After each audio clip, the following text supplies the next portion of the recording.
करोड़ों के tender pass होते हैं और वादा दिया जाता है सरकार के द्वारा जनता को कि हम चमचमाती रोड आप लोगों को देंगे।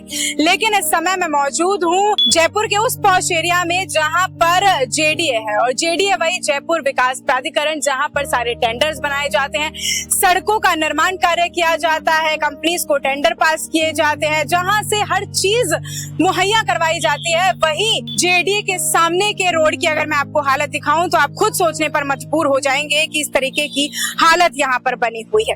बड़े बड़े गड्ढे हैं, या इस समय प्री मानसून का समय चल रहा है, जब बारिश का समय है, तेज बारिश कल रात को होती है, यहाँ पर भी पानी भर जाता है और पानी के बाद यहाँ पर भी कई तरीके की दुर्घटनाएं हो सकती हैं। अब सोचिए कि किस तरीके से यहाँ पर सड़कों की जो हालत है वो बद से बदतर होती नजर आ रही है। यहाँ पर लोग देखेंगे आप, बैरिकेडिंग भी नहीं लगाई हुई है, सिर्फ एक बैरिकेडिंग लगी हुई है।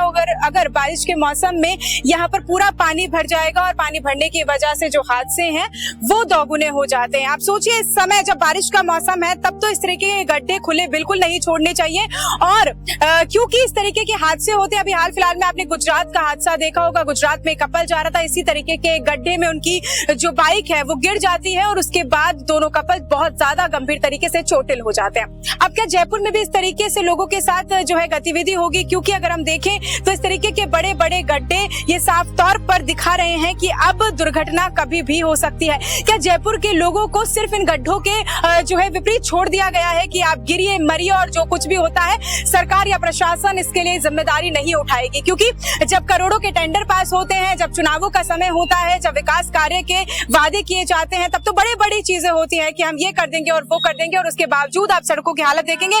ये जो है फुटपाथ है, यहाँ से जनता आती जाती है और फुटपाथ पे आप देखिए कितना गहरा गड्ढा बनाया हुआ है। इस गड्ढे में एक भी व्यक्ति चलता चलता गिर सकता है, कुछ भी हो सकता है, कोई भी दुर्घटना यहाँ पर जो है घटित हो सकती है। आप सोचिए इस तरीके का गड्ढा यहाँ पर बना हुआ है।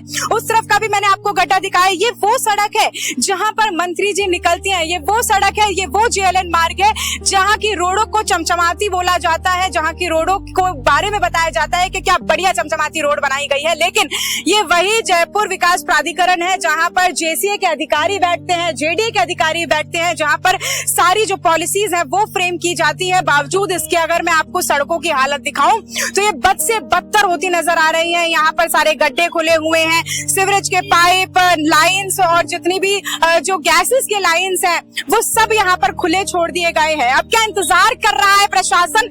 यहाँ कोई घटना हो, यहाँ पर कोई इंसान गिरे, कोई व्यक्ति गिरे, बावजूद उसके वो जो है अस्पताल पहुंचे और जिंदगी और मौत से जूझे। क्या प्रशासन सिर्फ इसी बात का इंतजार कर रहा है? एक बड़ा सवाल है, और प्रशासन को, सरकार को विचार करना चाहिए क्योंकि प्री मानसून चल रहा है, मानसून को ज्यादा वक्त नहीं है, लगातार बारिश होगी राजस्थान में भी, और बारिश के बाद इस तरीके के जो गड्ढे हैं वो पूरी तरीके से पानी से भर जाएंगे, और पानी से भरने के बाद ये बिल्कुल लबालब हो जाएंगे, सड़कें नहीं दिखेंगी, और उसके बाद जो लोग हैं, आते जाते लोग हैं, वो इन गड्ढों में गिरते नजर आएंगे। आप सोचिए इस तरीके की अगर गतिविधि होगी तो क्या कुछ होने वाला है। अब खैर प्रशासन को नींद से उठना चाहिए, जागना चाहिए, और तुरंत जो है कड़ी कार्रवाई जो है इन मामलों पर करनी चाहिए, और जेडीए के अधिकारी को अब सिर्फ एसीओ के कमरों में बैठना नहीं चाहिए, उन लोगों को तुरंत यहाँ आना चाहिए और इन गड्ढों को भरना चाहिए। खैर मामले पर अपडेट देते रहेंगे। मैं आपके साथ प्रिया बंसल, अपडेट इंडिया, जयपुर।